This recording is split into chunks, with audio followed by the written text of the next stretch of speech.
afternoon, ladies and gentlemen. I'm calling to order the special city council meeting for this Monday, March 16th. And a couple little reminders. I believe we're going to have Alderman Olson joining us via Teams.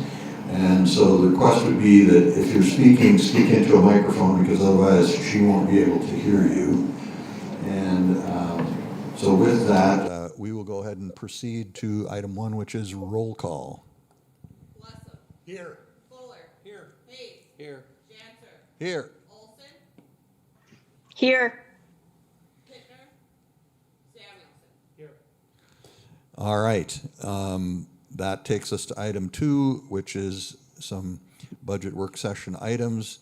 And first item is the city assessor's presentation. I guess, city manager, do you have some comments first? Here you go.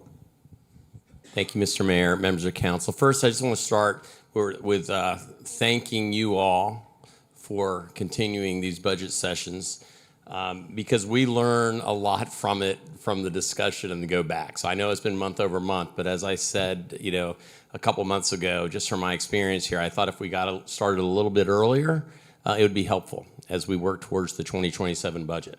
So as we digested some of the conversation and discussion from our February meeting, and we gave you some additional information that we thought, kind of the breakdown in revenue sources for the general fund, and we pushed that out about a week or so later. So thanks to Jenna Zielinski for getting all that information for me. But as we thought about this one, everything that's going on with, we got our true valuation, in the mail this week, and so just wanted to make sure we're all on the same page of where we're looking at the valuations of property in the city. So Ryan's going to kick off and get us all on a level set for that.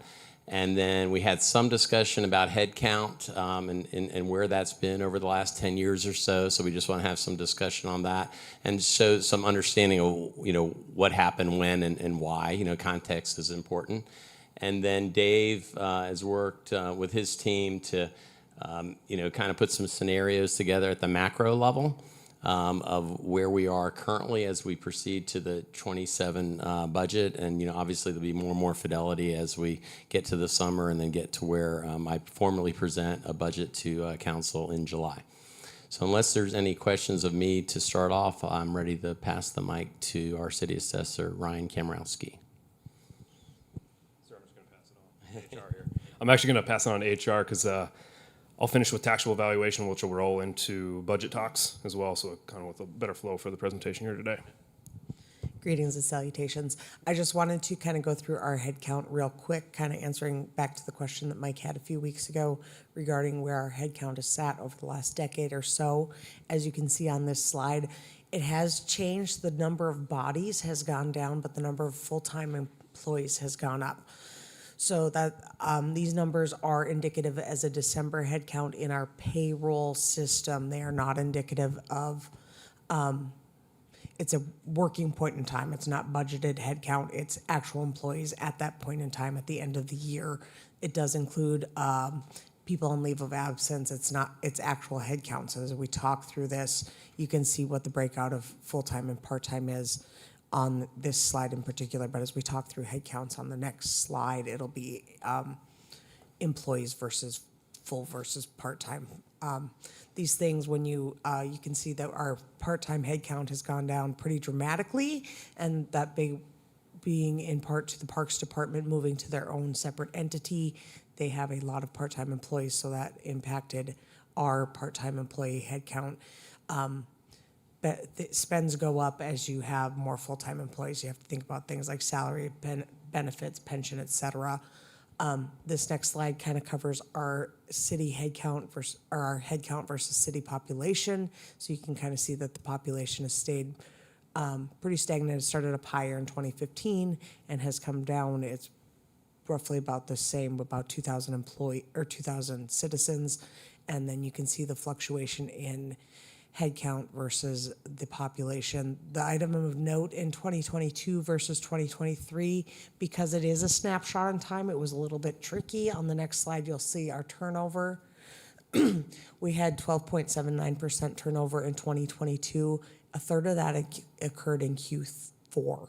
So when you're looking at the end of year head count, it's going to look lower because a third of your 13% head count all happened at the end of the year. So your head count looks low at the end of the year versus the next year end of year head count, if that makes sense. You can see that turnover has gone down over the years and it's kind of spiked up over the last couple of years. I was trying to dig into where that came from. It's kind of all over the board.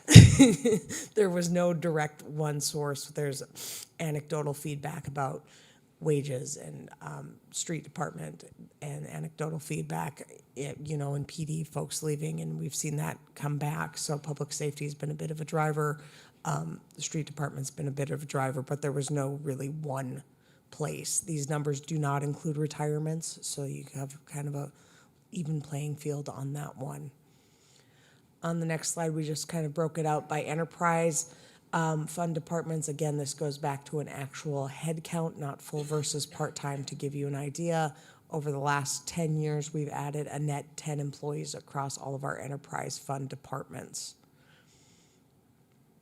The next one is library special revenue, and I included parks because they were part of us for a while. Again, you can see that's a net minus 48. If you don't include the Parks and Rec, it's a net gain of 9. NAS Biota, I think, is a special call out. They were added back in 2023 with a 2024 headcount. Transit has grown as well. And they're all special revenues or library. The next one is our public safety. Again, you can see it stayed rather steady. There was a dip in 2024 in PD patrol. It's come back up in 2025. Overall, we've added 17 headcount. It's across the board through PD patrol and fire control. We did add another fire station in 2022. 2023, I don't want to misspeak. Thank you. So that accounts for a bit of a rise in headcount there as well.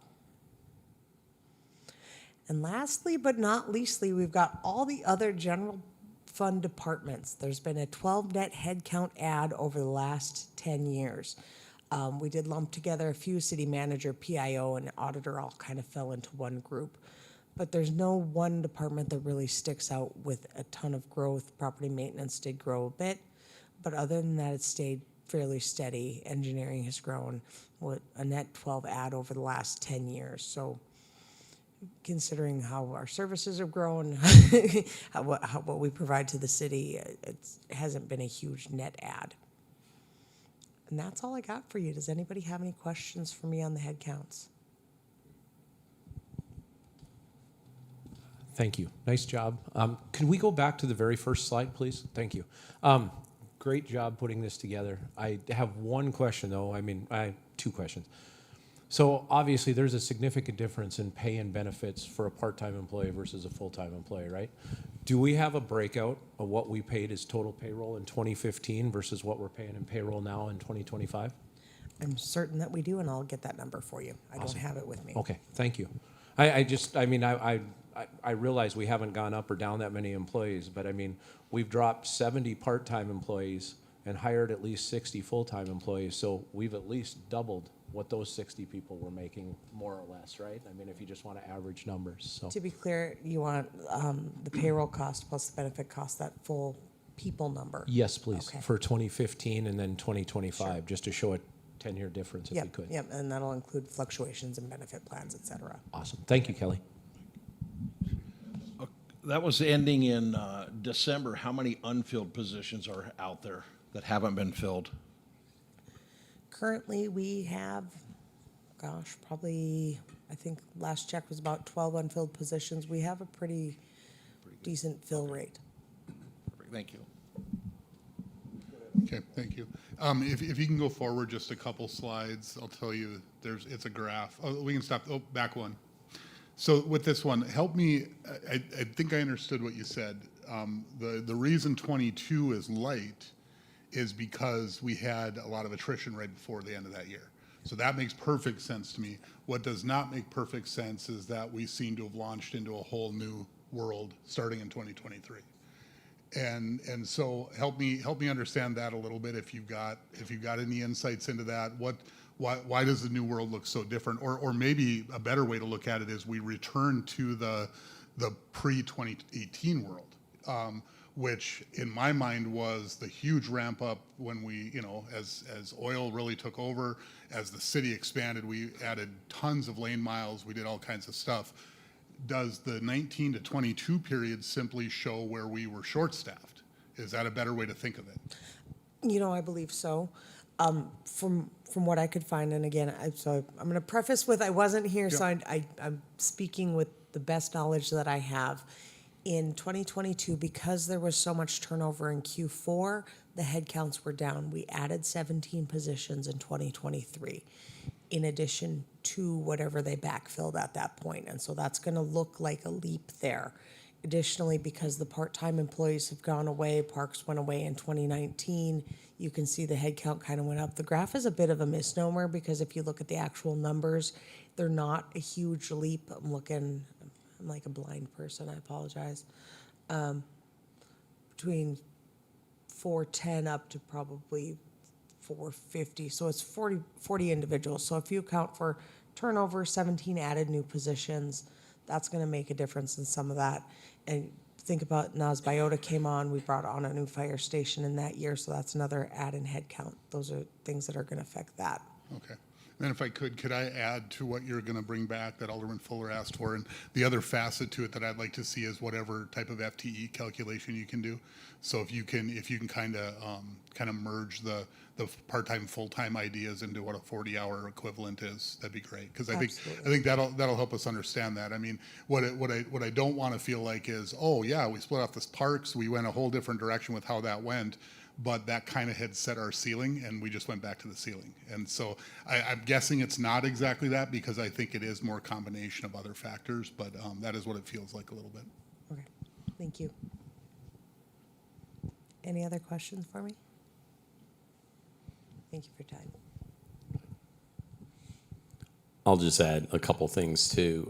If you're just looking at the numbers, a couple things that jumped out at me is that individually by department, there has been a little bit of a creep. And again, with not being here, but knowing what I do know, some of the things like a new fire station, some things like, I'm looking at Brian Harinka, we added a couple routes, so we're going to get a couple bus drivers. I mean, some of these make sense. We added into the city shop. Okay, you see some of those. But big picture too, and we'll give more detail on this, Alderman Blessum, on the FTE count, but big picture, just rough order of magnitude, is about 2/3 of the overall team works in the enterprise departments, give or take 300 FTE-ish, and then about 150 on the general fund side, just kind of a hip pocket number. But yeah, so the more we dig into all of this, the more fidelity it kind of, helps answer questions that you might not even thinking you have a question. So appreciate that. Thank you, Kelly. Any other questions, Mr. Mayor? Yeah, I just kind of to tailgate that a little bit. I think, one of the things, you mentioned those obvious expansions. I think the Biota treatment plant is a significant one because that's like 10 or 12 employees, if I remember right. So you've got one item or one category that had a pretty significant jump and is showing up in those numbers. So, okay. And so if I could, Mr. Mayor, so one of the things that, as I've mentioned before, we have to be careful about when we've got sort of that semi-funded mandate is maybe a way to put it, because I think we get some funding in to help with that.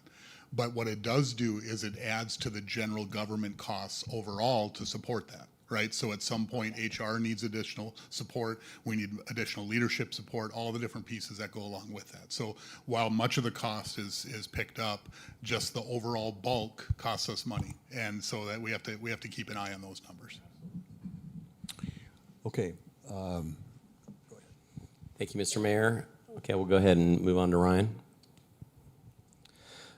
Still afternoon. Good afternoon, Mr. Mayor, members of council, prospective members of council. My name is Ryan Komorowski, city assessor. As soon as Jen gets this PowerPoint up here, I'll just do a quick outlook of our 2026 Board of Equalization, which will be held here in 22 days, April 7th, 5:30, to go over the 2026 valuations and to hear any appeals. Next slide, please. Overall responsibilities of the assessor's office. Our task is to discover and list 19,221 properties. Within that valuation, city's property valuation, excluding government buildings, is right around $6.5 billion. Of that $6.5 billion, about 5.75 of that is taxable on the tax roll. Next slide. Just a general property taxation process. As we're starting into our assessment period and equalization time, our office's core responsibility is to value and place a defendable value for all taxable property within the city limits. That's at the point of time that we're at. Moving forward, we'll go through the board's equalization. We'll get more in detail at our city board of equalization on that. We'll keep this kind of to the overall tax conversation and budget conversations. But at the end of the day, when property tax bills due, it's a multitude of effects, whether it be assessed value, tax rate, which is where the budget comes from, and then special assessments applied to them. Next slide. As our working numbers here of last week, this is my 2026 estimated summarized assessment roll. As you can see illustrated, we're looking at roughly about a 5.5% increase to the overall taxable value for the city of Minot. That varies between different taxable groups.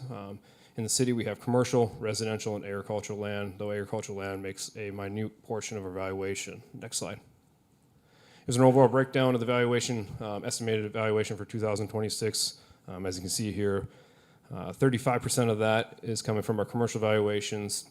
About 11.5% of our value is exempt.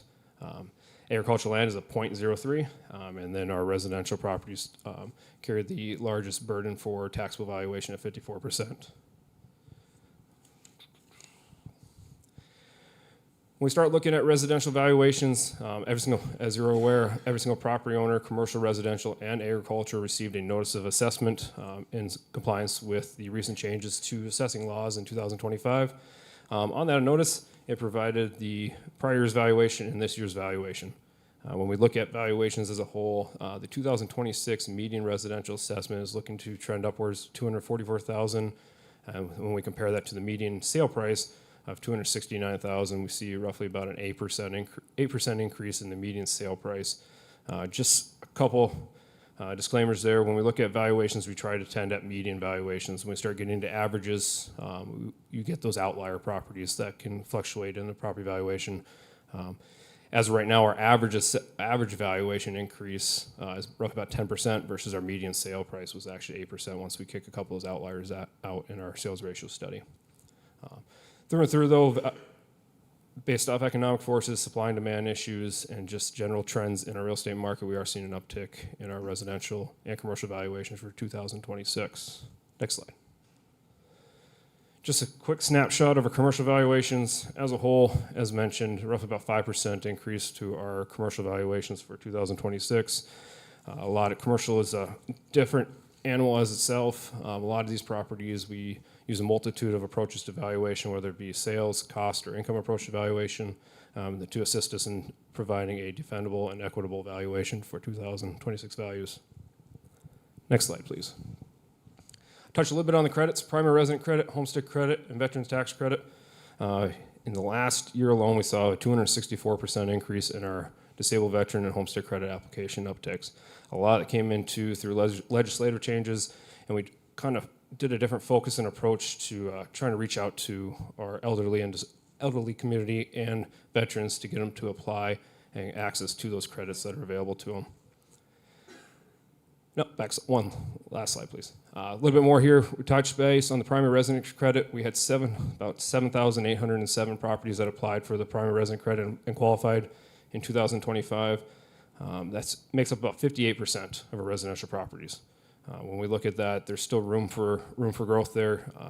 Our PIO, along with the state, does a great job of pushing information out there, getting individuals to apply for. And every single individual stopping by our office or has contact with our office, we were asking, did you apply for your primary resident? If you did not, we will help you fill out that paperwork as well. And then looking back, I know last year's numbers, we were roughly about 240 properties that had a zero tax bill. With addition to the primary resident credit, we're seeing that number about triple here for 2026. Next slide.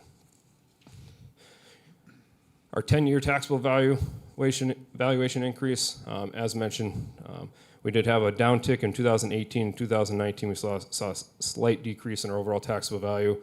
2020, which had been representative of 2019's market, slight increase, and then COVID era had hit in 21, and then since then we've seen a gradual increase in appreciation of valuations of property since then. Next slide. Effective tax rate. This is the ratio between the property taxes paid and the valuation of the property. This is real representation of what the budget and controls and stipulations to the budget do to a property tax bill versus the valuation. As you can see, we've been trending downwards the last 3 years in our effective tax rates.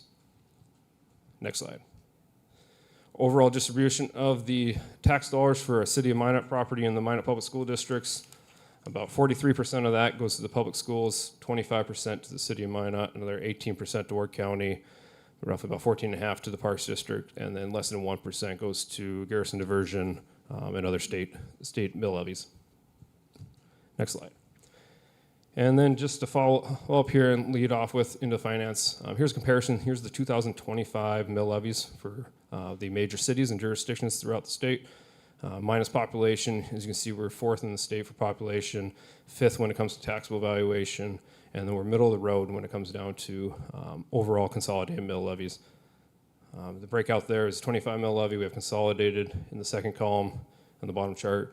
Our actual city levy, which is strictly just property tax levy, does not include special assessments in any of those levies.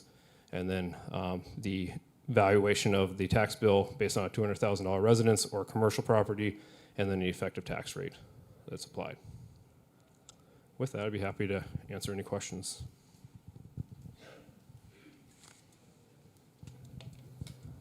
Thank you. Thank you.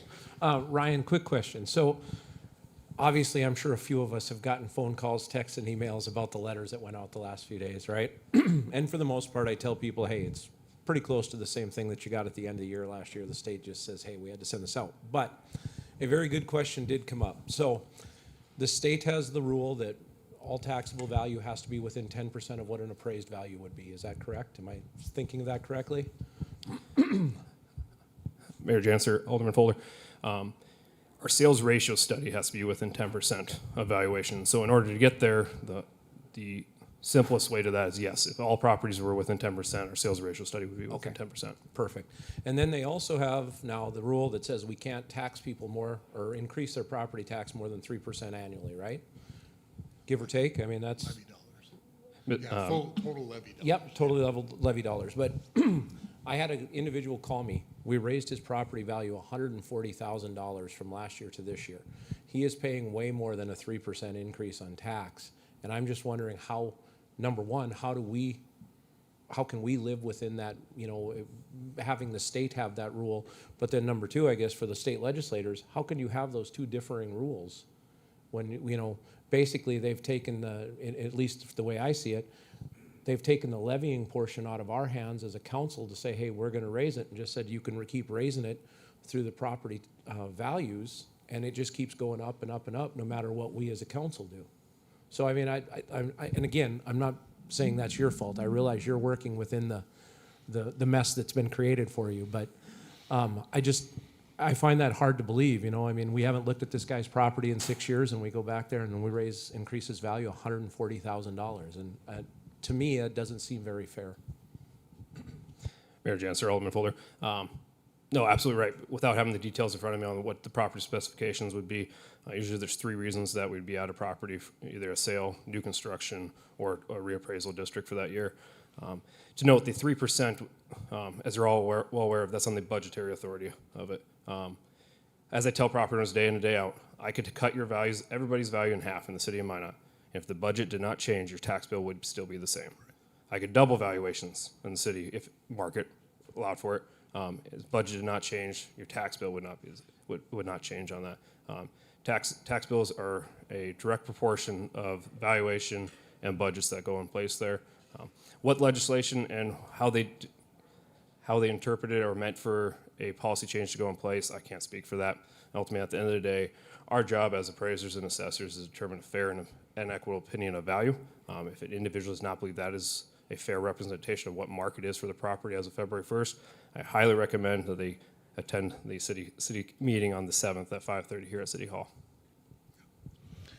Mr. Mayor, if I could. Go ahead, Alderman Blessing. Thank you. So I just want to clarify a couple things that those questions that get raised there, because I've had the same questions. I had one that I had to answer on social media and kind of work through.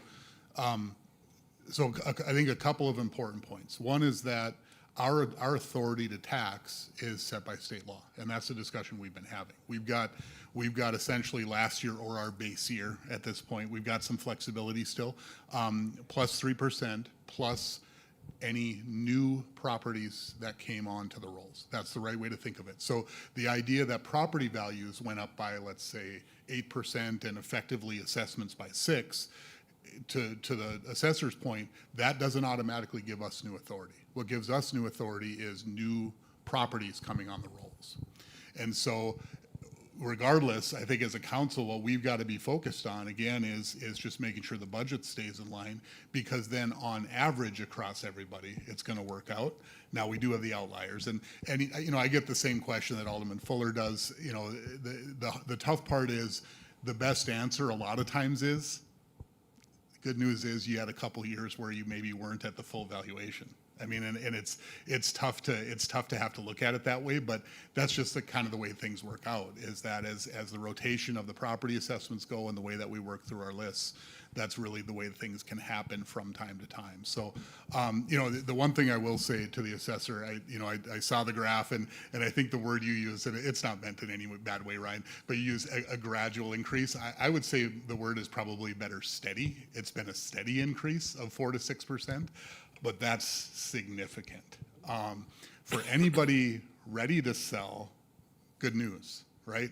That's and able to move to a community where they're not having to spend that kind of amount, it's great news, because their property values are increasing very quickly. For anybody who needs to repurchase or is just dealing with it, it's not the best of news in terms of how this works. But the good news is, as a council, we have the ability to hold this all constant and to make sure that we provide a budget and a levy that keeps us in line. And I think that's some of the discussions that we've had in the prior budget meetings.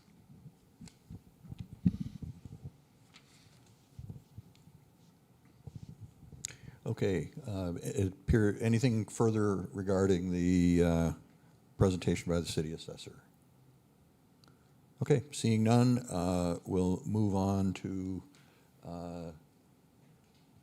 the next topic. Okay, so that would be Dave.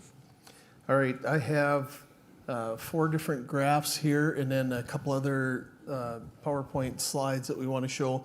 These are very similar to some of the ones that I've shown already. We've just made some adjustments on the revenue side with our projections. We've looked at some different potential scenarios that we could be looking at going forward, and just at a very high level, trying to show what that course would look like if we were to go down that path. So this first one is very simple. We just took what was in the 2026 budget and what was projected for 2027 and 28. I call this the status quo. It's what was adopted and then the future budgets last year.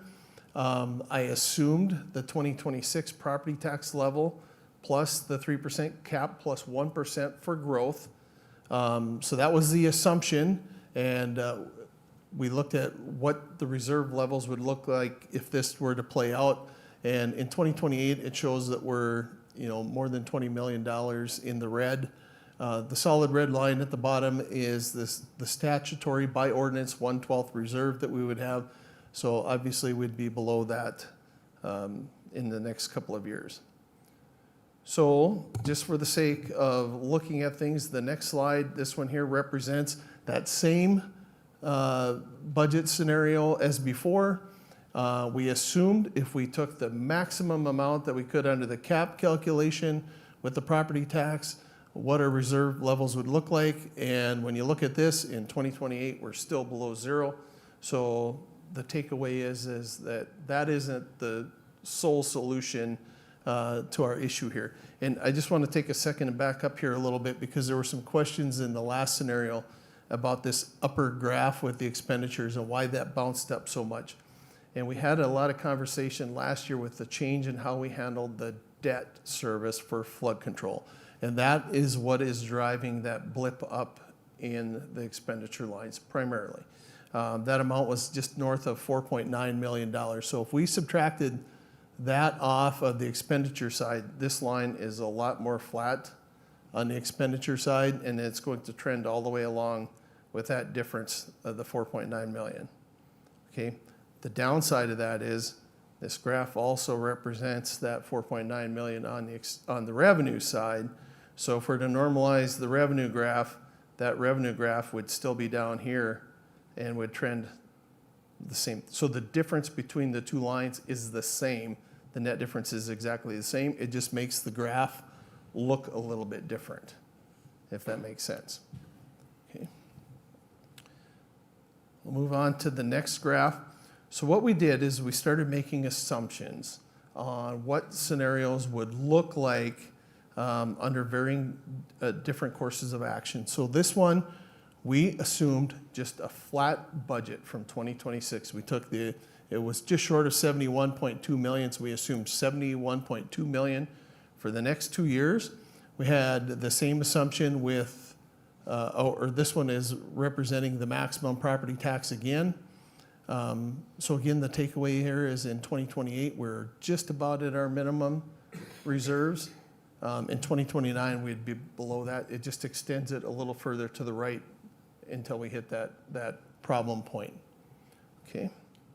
So the next graph is looking at some budget scenarios where we have thrown out some potential corrective measures, is how we're speaking about them at this point because they're still pretty vague. So we took the flat budget scenario, we made some adjustments and some significant assumptions. In those, we projected the 3% cap plus the growth with these corrective measures. We've bought ourselves some time, but if we extend this scenario out into 2029 or 2030, we still have problems. It's just a little further into the future. So just to give you an example of some of the things that we're looking at in this scenario is that we removed the $5 million in capital funding for the police department building in 2028. We have reduced the street maintenance by $5 million in all of the future years, 27, 28, and 29. We have assumed that we are increasing the transfer to general fund for our utility funds and doubling those to get that additional revenue into the general fund. We're looking at some other constraints. We assumed the same level of capital equipment for the general fund as we had in the 26 budget into all future years. The only capital improvements that we have funded is what was already penciled in 2027 for the 3rd Street reconstruction project. Other than that, there is no capital improvement for the general fund built into any of these future years. So there's a lot of moving pieces. We also had to adjust for some of the expenditures on the police department side because right now they're significantly over their funded number of positions that they had, and that was a bit of a calculated risk in the budget time, but I think they're about 10 officers over what was budgeted right now, plus the anticipated additional costs that we have associated with the pound operations coming up. So that's adding a considerable amount of funding into the police department budget that we'll have to make up in future years as well.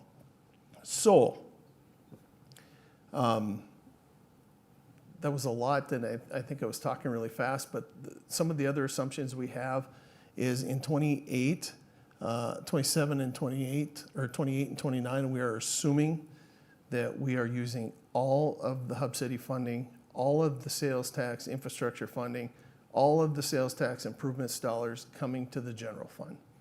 So one of the caveats we have to have is there are restrictions on that funding, can only be used for certain things. And right now, if we keep our street maintenance at the level that we're projecting here, We would argue that the street maintenance would qualify for what's included in the ordinance at that point. So it's not an issue right now.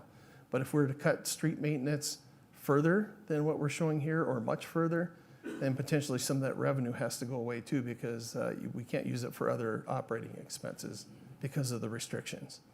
So that's kind of where we're at with this.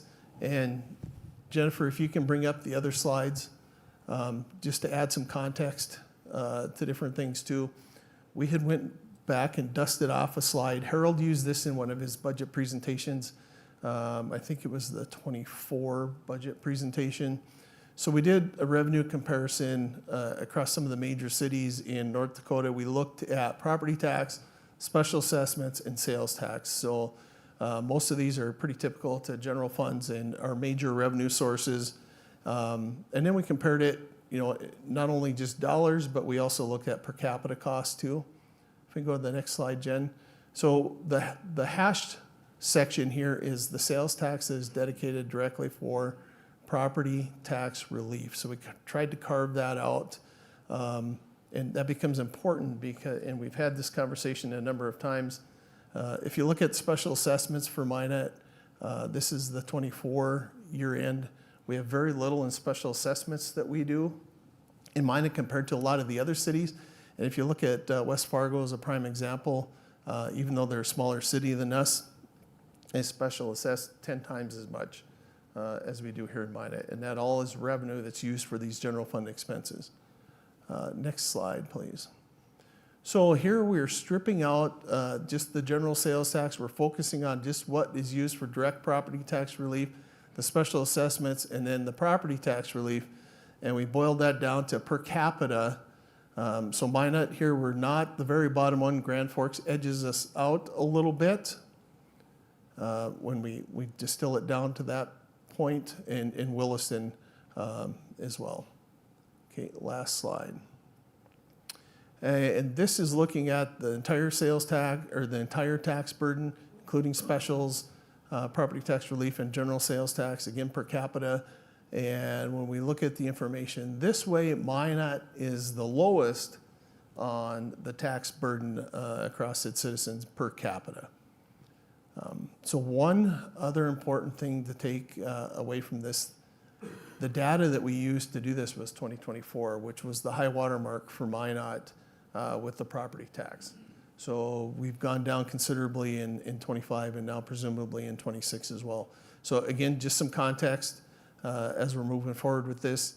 I think when I went back and reviewed the last work session we had, we said that this isn't going to be a single solution to this issue, but we also have to be looking well into the future because after this year, we're severely limited on what options we have as far as property tax goes.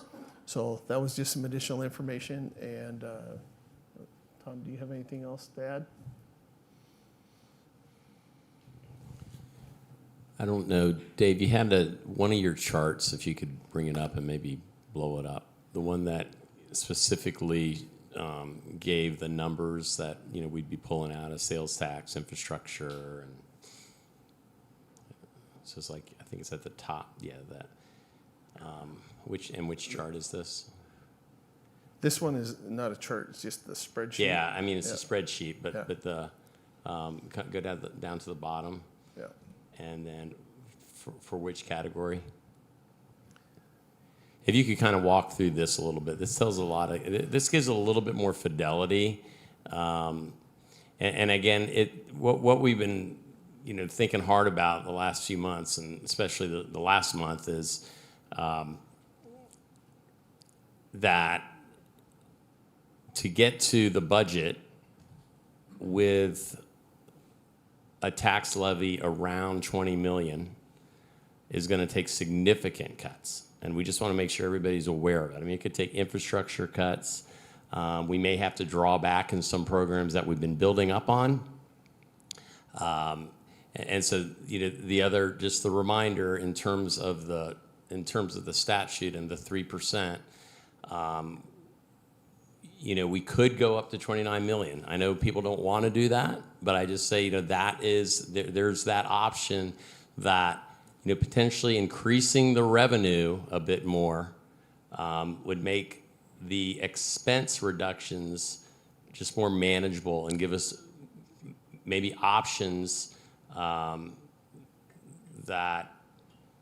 are just more feasible, and sustainable. And that's just what, that's part of why we're having this discussion, is to get all this out on the table and just understand what the impact could be, and really understand like what we would like not be able to do in terms of big projects, infrastructure projects that we would have to put on the back burner to who knows when. And to Dave's point, if in fact the statute remains the way it stays, and and Alderman Blessum talked about it earlier, that base year, right now our base year is 24, but if the base year is 25, 26 down the road, your potential gain, unless you have significant new growth, is really marginal. But I just want to make sure that from our standpoint as the the professionals in the municipal services, to make sure everybody is informed. That's all we want to do, is make sure everybody is informed. So this graph or spreadsheet represents how we're coming up with these revenue estimates. And some of these we've gone through, looked at historical data where we ended up in 25. Franchise fees as an example, that's a continuing decline. We have one utility that we collect franchise fees from, and that's Mid-Continent, and that it's been a trend for the last number of years that those fees are declining. License and permits, this is something we came in, we're about $600,000 under what we had budgeted for that revenue in 25. So we made an adjustment. We didn't go down to that low mark, but we came up with a number we think is a little bit more reasonable. The Hub City Oil and Gas is highlighted because in 2027, we have a portion of that funding earmarked for that street project. It's highlighted in yellow the rest of the way. I added the difference back into the revenue down below, assuming that we would have that in just general fund. The local government pilot, that is one we increased slightly. Same thing with the charges for services. The fire protection services, we decreased that a little bit. We haven't collected that amount in a number of years, so again, bringing it into line. Court fees is the same thing. We're considerably under what we had budgeted in the last couple of years, so trying to bring that in line. Interest revenues was an item that we actually increased a little bit for 2027, just because rates have held okay so far. We've been able to lock in a little bit longer term on some of the investments, and we haven't drawn them down quite as quick as we thought, so we did adjust that back up for additional revenue, and then tapered it down in 28 and 29 as we spend down the reserves. The sales tax improvements, in the 26 budget, we used a considerable amount of what was in reserves in those funds to fund projects. We've essentially exhausted the bulk of that reserve. So what we have budgeted is what we expect to collect for those buckets going forward, and that's based on $13.1 million or $13.25 million in sales tax collections. And then at the bottom here, we went back and normalized some of this. We added back in the doubling the transfer to general fund from the utilities, using up some additional property tax relief funds that we had in those buckets in 27, adding back the additional costs for the PD, staffing in the pound, reducing the street maintenance, and then keeping the capital equipment flat. That gets us down to a deficit of about $13 million. Based on a flat budget for 27, but including the $5 million again in there in 27 for the police department project. So we've gone through this a number of different ways. Ultimately, even at this level of reductions and a flat budget going forward, we still have a lot of work for us to do if we're going to stay at this level and stay within the 3% caps.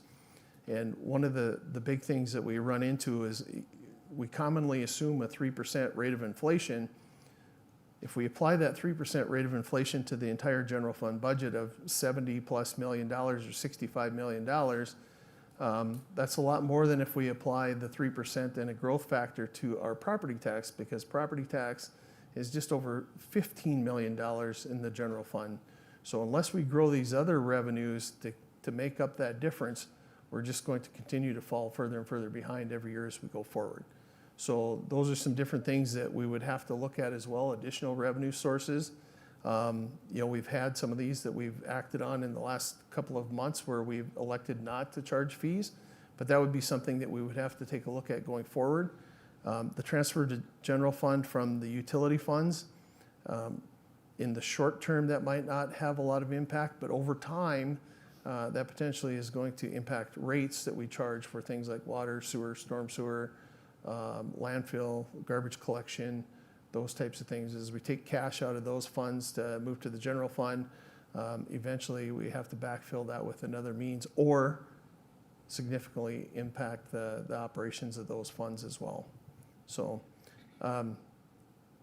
again, just very high level. We're not really far into the weeds with this, but just kind of showing some of the initial groundwork that we've laid out a little bit and what some of that looks like, as well as some of the different things that we've tossed around as mitigating factors that we can do, at least in the short term, to help address some of this, and hopefully spur some more conversation.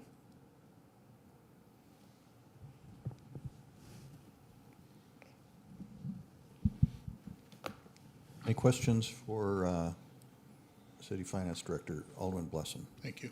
And maybe it might turn into questions as I talk. We'll see where it goes.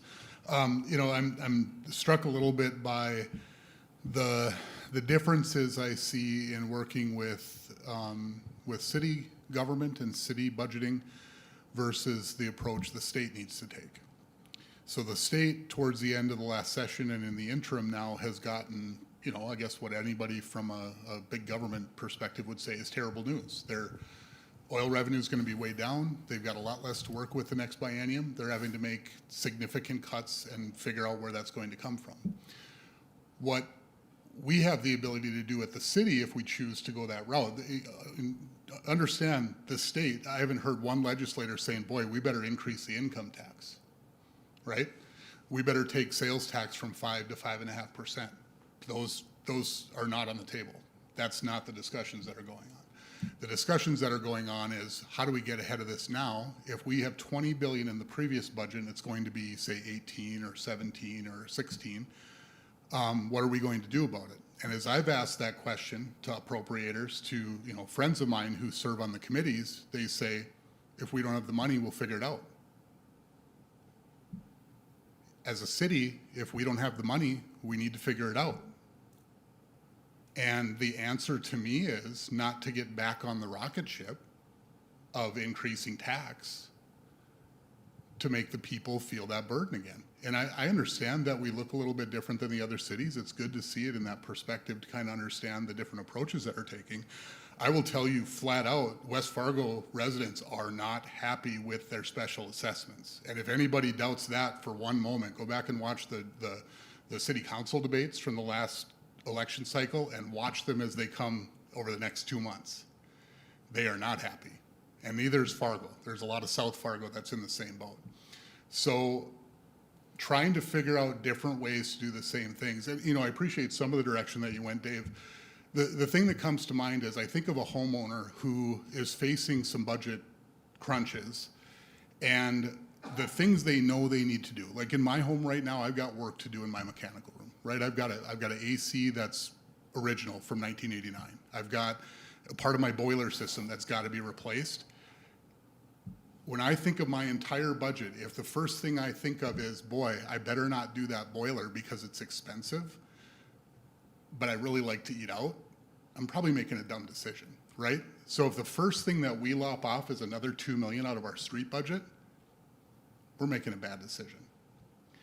What I never hear is, here's how we turn the tide and head back towards even 450 employees at the city, or 425, or 410.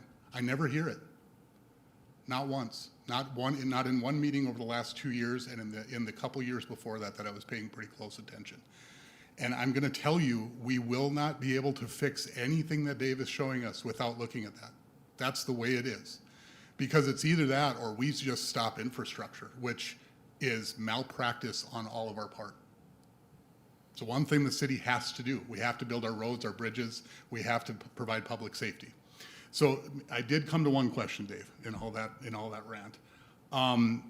If we look at something like the police department, so we chose for 26 to just flat out pay the $5 million or whatever we're going to spend. We'll see where that all ends up and what we do. As we look forward with what you can see, is there any reason why we would do it exactly that way again? I realize that's where the money came from and where it probably ought to go. But with what we're facing, is it better to put that out for a bond? Is it better to kick that down the road and work it in over time, pay the debt service, whatever that's going to be? It may cost us a few dollars, but it also flattens the curves to a certain extent. So, obviously we'll get there. We're talking big picture, what are the big hitters right now, right? But when we really look at funding, there are pieces of that don't make that turn into do we do it or don't we? It makes it be what's the right approach for how we go after that.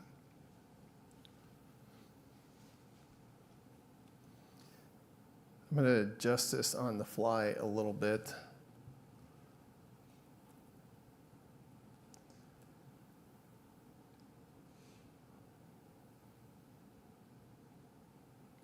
Okay.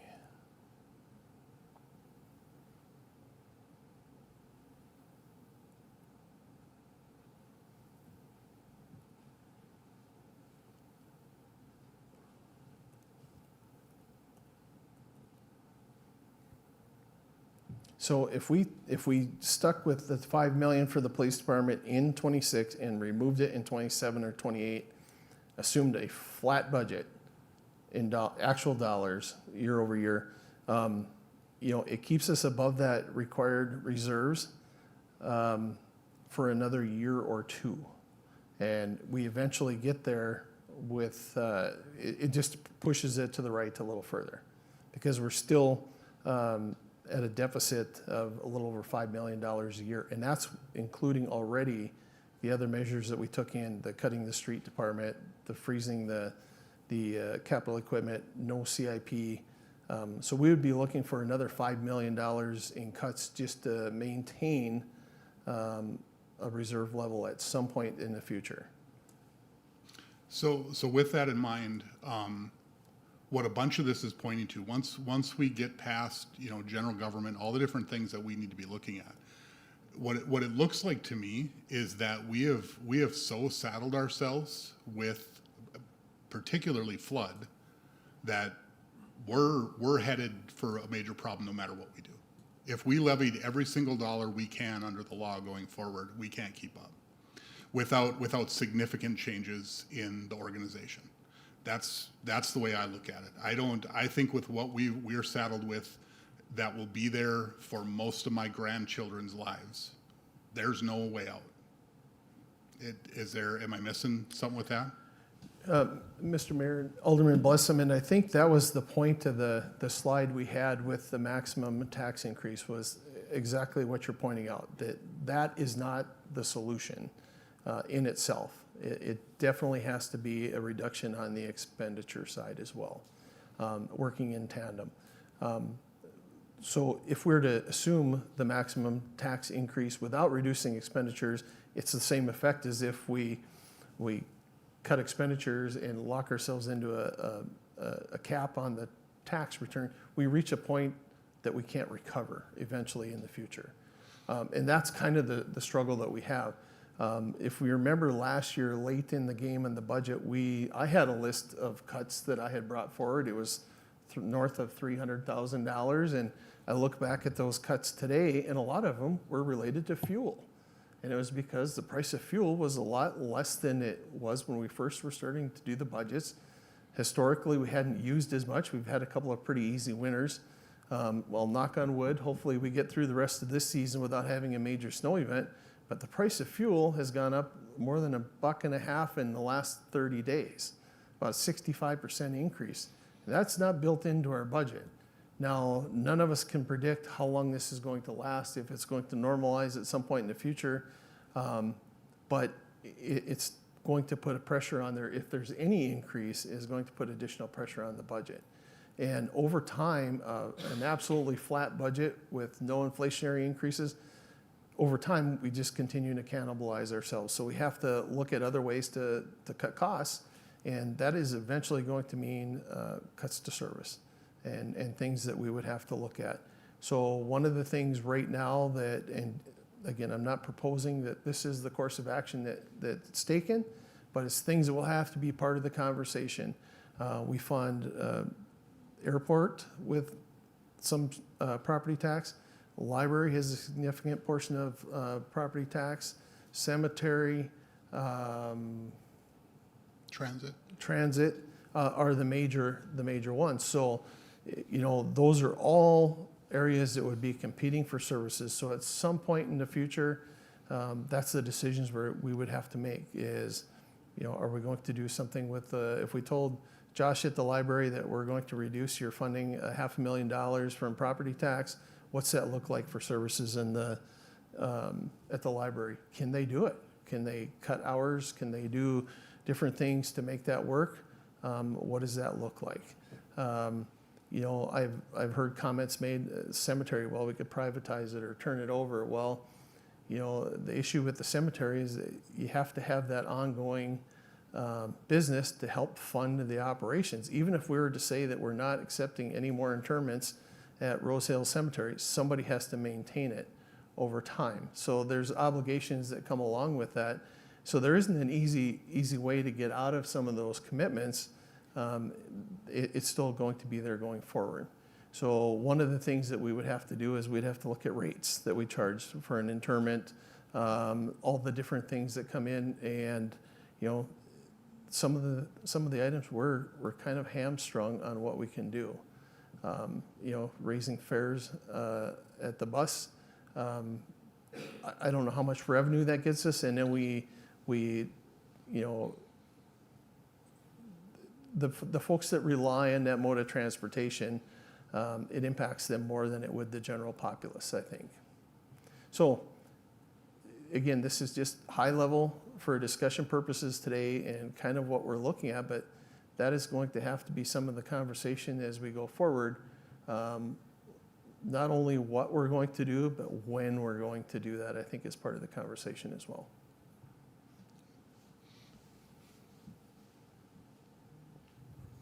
I'll just add for the information, Mayor. Thank you, Mayor Janser, and for council. So the initial task to staff is to go through the same drill we went through last year, which was a -3% cut. And then they're providing that to me by the 15th of April. So we'll have an initial look on what savings that could garner. I don't think it's going to be overly significant. I think, to Alderman Blessman's point, there's deeper cuts that are going to have to be made. And as I mentioned earlier, I just want to make sure we're upfront about this and we're sharing that with all of you. Because I've talked to Alderman Blessman about this before. When I come before you in July and present the city manager's budget, that's why we're doing we're stair stepping into that. So there's no surprise. We've had dialogue over the matter, and then when I present to the council in July what my proposed budget is for 2027. It's not new. It's not hitting you in the face. That we've kind of stair-stepped our way through it. You understand the difficulties. And again, there will be difficult decisions, but that's fine. That's what the professional staff is here paid to do, is to give you those options. So that's what we'll be doing.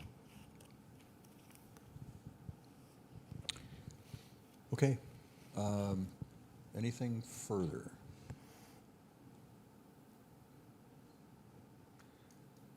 All right, much information to absorb and think through. With that, we're on to item 3.